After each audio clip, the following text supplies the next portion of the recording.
Ba-da-ba-bum, ba-da-ba-bum. I got him, you got him, we got him. Comic issues, yeah! Hey everyone, welcome to Comic Issues episode 26. I'd like to thank all the new subscribers and the returning subscribers for commenting and watching the videos every week. It's awesome. We're up to 72 subs now, and that's amazing. Let's keep it going. Here's the boxes for this week.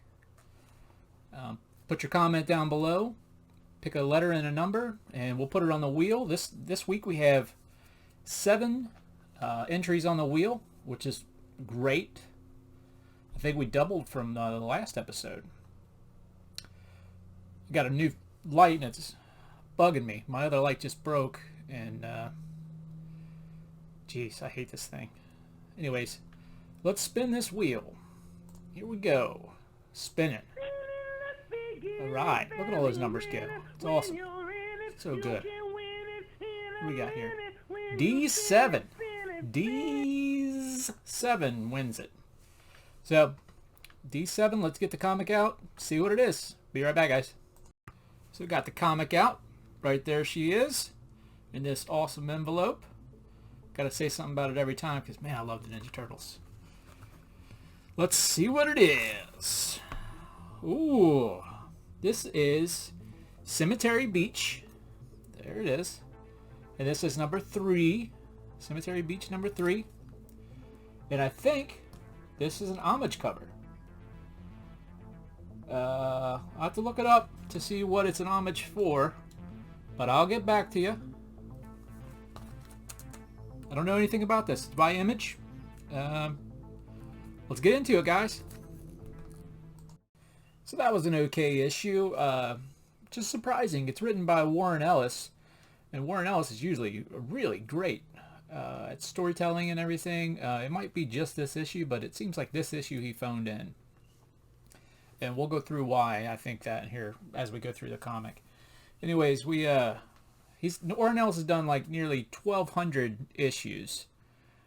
He did Trees, which was a great story, but it ended stupid for me. But they brought it back, so I haven't read the second volume or the second series of Trees yet. But the first one was great until the end.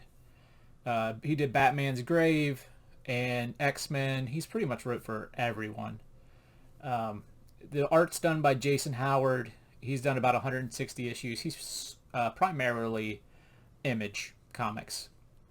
Worked a lot with Robert Kirkman on things like Astounding Wolfman, Super Dinosaur, and he done some work on Horizon.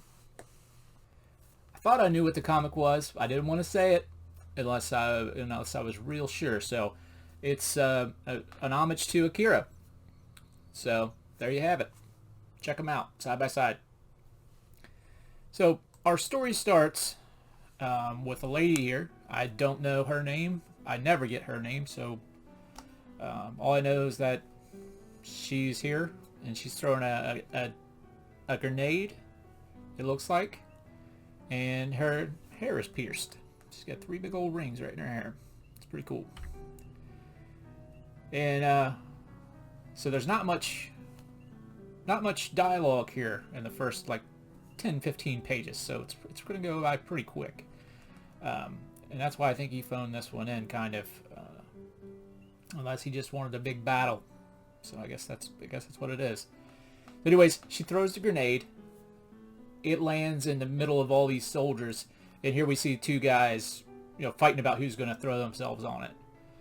Because you got to do that, right, to save the rest of the platoon. Well, guess what? Neither one of them throw themselves on it, and they just explode. I really like this panel. I thought about making this my panel pick, but there's a couple other ones that I really like too. So this is a cool one, but not the panel pick. So they're just, the next couple pages is the guy and the girl running through the city. We later find out the guy's name is Mike, but the girl, we never figure out her name yet, or in this comic. So they're running through the city, and it looks like this whole city is just collapsing on them. So, they're like, grenades are bad.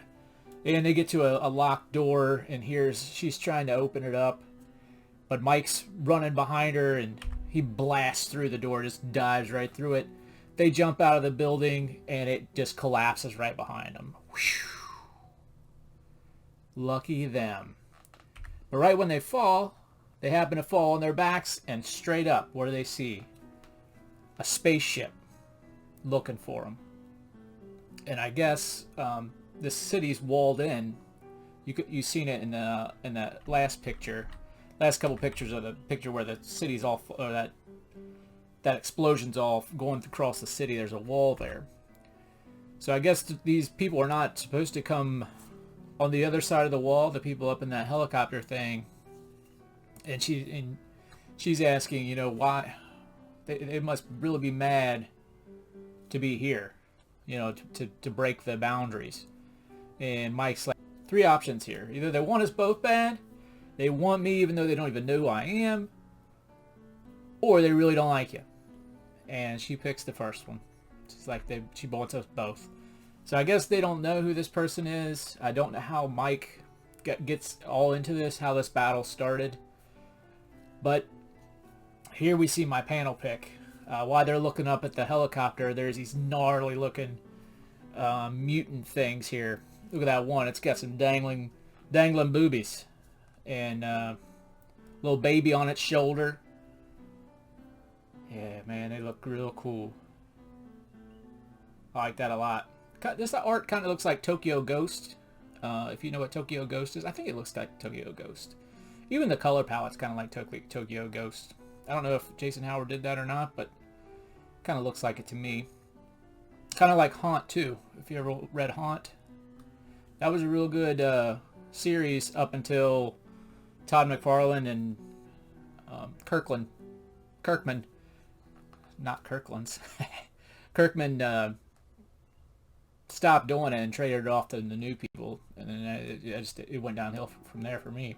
I finished it out, but yeah, I hated to see that one happen.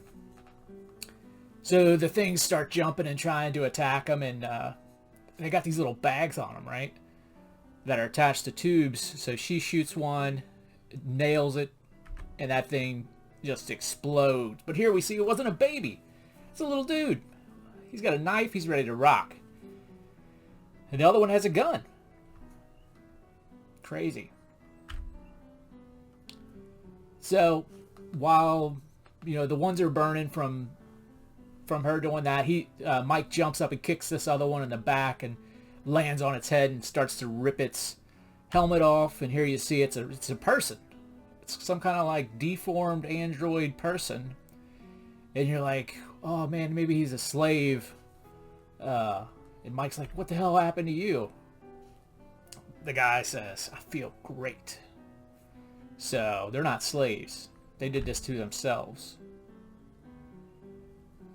The battle just keeps raging on and raging on. Here we see a cool picture. One of the people, the mutants, just get blam right in the back of the face. Looks like they're wearing a PlayStation VR helmet. This other one's pulling out his eyeballs. I have no idea what's going on here. While another one is jumping on top of Mike. Here comes a spaceship. That spaceship that was looking for him. And they notice what's going on. They shine the light. Mike throws a gun to the Savage Dragon looking lady.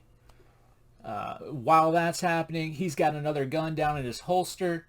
Pulls it out. Bam! Shoots that thing before it can land on him. That's a lot of stuff to happen in that little bit of time. And Savage Dragon lady is, I got an idea. She's looking up at the helicopter.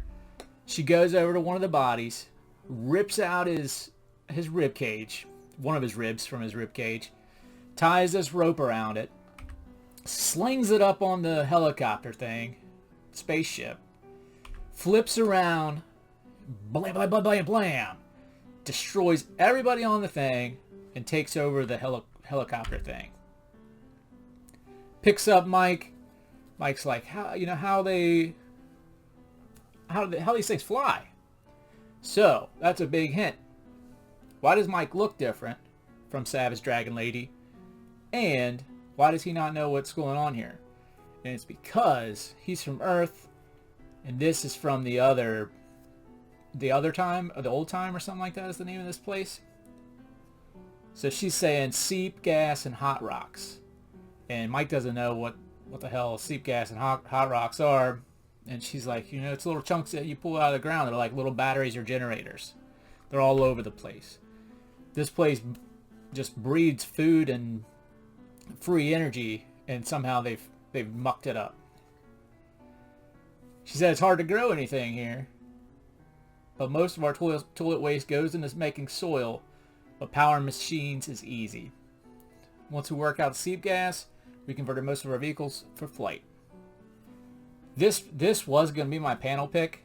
I would have liked to have seen no bubbles here and no little picture for Mike saying, "So I see."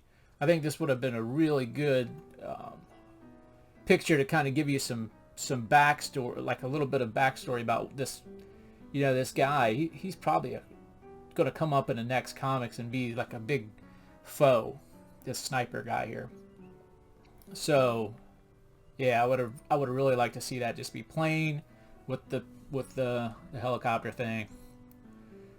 That's it, though. So, Mike's like, you could have been exporting all these rocks back to Earth to give us free energy and all this stuff. You think that your president would want people from the old home to see how things are run here? He's been president since 1935, Mike. What? President since 1935? I was like, okay, well, this must be set back in the old times. And I guess it's, it says 67 years ago, they found a pool of wet fungus. So, it's not set in the old times. It's set now. But what happened is, you fall into this pool of stuff, you get back out, you're healthy. So it can't cure, it can't regrow organs or anything like that, but it can make you stronger and livelier. So I think that's what they've been doing to the president. So Mike's like, where are we going now? And they're crossing over into Drum. Then across the march, then into Cemetery Beach and the landing zone where we can get you back to the portal to get you back to Earth so that Earth knows what's going on back here. And we'll get you back to your family, Mike. So that's why this is called Cemetery Beach, I guess, because that's where they live. So here's where I kind of feel like another spot where Warren just phoned it in. You got, Mike's like, I don't have any family, and he says, my dad died of HIV. My mom was killed when the bomb went off at Boston Marathon. My sister died in a mass school shooting. My relationship ended when she took painkillers. So, why did you got to do all that stuff for this one guy? Hit all those different things. It's kind of, I don't know. I don't like that. I usually really like Warren Ellis too. And so Mike is pretty much all he's got. And Savage Dragon Lady is like, if that's what living at old home's like, I feel so much better about my life, and I might stay here. That's the end, guys. So not a lot to this comic, but it looked kind of cool. It was pretty sketchy. The color palette was pretty muted. It fit though, I think. Yeah, I'd give this comic probably, geez, I don't know, because it's right in the middle of everything. Probably like a C, I guess. I don't really like futuristic stuff that much, and if I had more of the story, I'd probably like this better. So it's kind of tough. I give it a tough C based upon what I've seen. So, hope you guys liked it. Remember to subscribe, tell your friends, come back. We'll have another one on Wednesday. Also, I should be getting my shipment for my first toy video. coming up. The video should come out probably next week. So be prepared for that. It's a real awesome one. All right, guys. Thanks. Be good to yourselves.